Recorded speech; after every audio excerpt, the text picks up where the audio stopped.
The US President Donald Trump is promising to ratchet up his global trade war even further after Canada and the European Union retaliated to the 25% import duty on steel and aluminium with their own tariffs.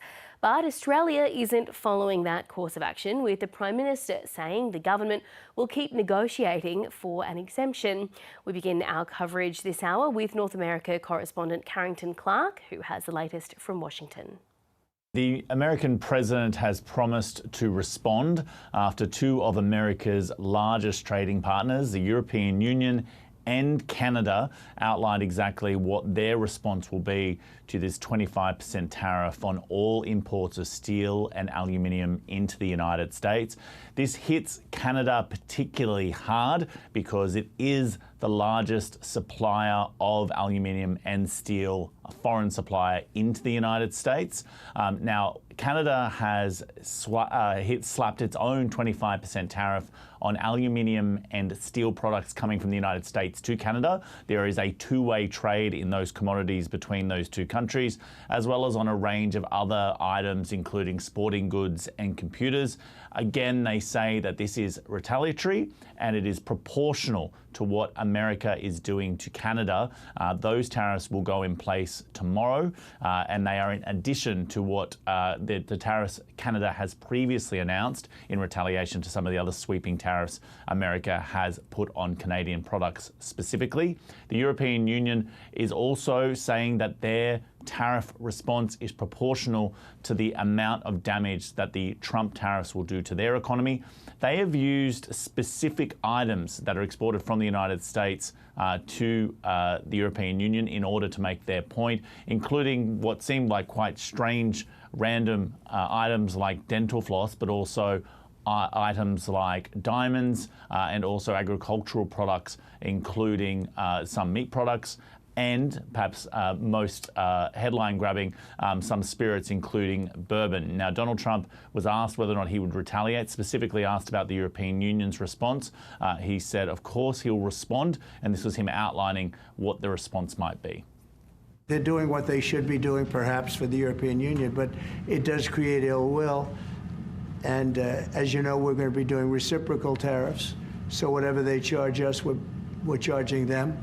Nobody can complain about that. Now, this idea of reciprocal tariffs isn't actually as clear-cut as it might sound, particularly when it comes to, say, the European Union's tariff response. Some of those items, like, for example, the export of bourbon from the United States to the European Union, there's not a lot of bourbon going from the European Union back to the United States, so it's unclear exactly what a reciprocal tariff in a case like that might be. But a lot of these issues are confusing, and we'll see what the president has to say in the coming weeks. Well, let's go now to Olivia Casely, who's at Parliament House in Canberra for us. So, Olivia, is the government concerned now about the AUKUS deal with the US off the back of these tariffs? Well, we did hear very strong language from the Prime Minister, Anthony Albanese, yesterday, as well as the Foreign Minister, Penny Wong, describing this tariff decision as completely unjustified and no way to treat an ally and friend. There is some discomfort, I guess, about the way the negotiation process went on. Senator Wong revealing this morning that she found out about the United States decision via the media. And there are also reports that Anthony Albanese basically had been phoning Donald Trump, but the US president hadn't been picking up the phone. It's within this context that broader questions are being asked about the future of the AUKUS nuclear submarine pact. This is essentially a strategic partnership that Australia shares with both the United States and the United Kingdom. It's worth $300 billion, and it's essentially meant to shore up the geostrategic security of the Indo-Pacific. As we know, though, there have been major shifts in the United States of foreign policy over the Trump administration 2.0, which has only been running for about 6 weeks now. The Defence Minister, Richard Marles, he was on ABC News this morning, and he was really eager to allay concerns about the future of AUKUS. He says that its future isn't in doubt. America remains committed to AUKUS. We saw that in the meeting that I had with my counterpart, Secretary Pete Hegseth, which was the first meeting that he had with any of his counterparts in the world a few weeks ago in Washington. And it's not surprising because the AUKUS arrangement is obviously in the interests of Australia, but it's in the interests of the United States. Independent Senator Jackie Lambie this morning criticising the government's decision not to retaliate with reciprocal tariffs. As we know, Anthony Albanese has ruled that option out. He says that if we were to respond with those tariffs against the United States, that would only serve to hurt Australian consumers. But Senator Lambie very strong on this point this morning, even going as far to say that Australia should expel US Marines from Pine Gap, which is an intelligence base in Alice Springs, over the Trump administration's decision.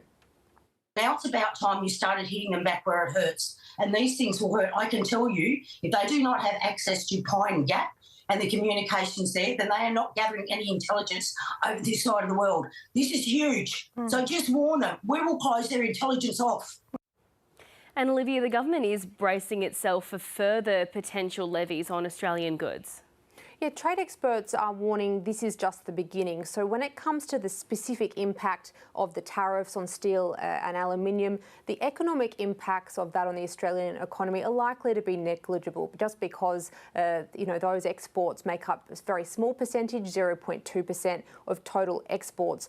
The broader concerns come, though, from potential trade wars between the United States and trading partners such as China and the European Union, because there would be a major flow-on effect to our economy. There are also other tariffs slated down the pipeline which could actually impact bigger export areas for Australia, such as agriculture, such as beef, as well as pharmaceuticals. So definitely some concern around there, and those tariffs would come into play on April 2nd, which is likely to fall during the course of a federal election campaign. When it comes to measures that the government has up its sleeve to try and bring to the negotiating table with the White House, the Foreign Minister Penny Wong says that Australia's critical minerals are of big interest to the United States, and therefore they'll be using that as a bit of a bargaining chip in future negotiations. Olivia Casely at Parliament House there, thank you.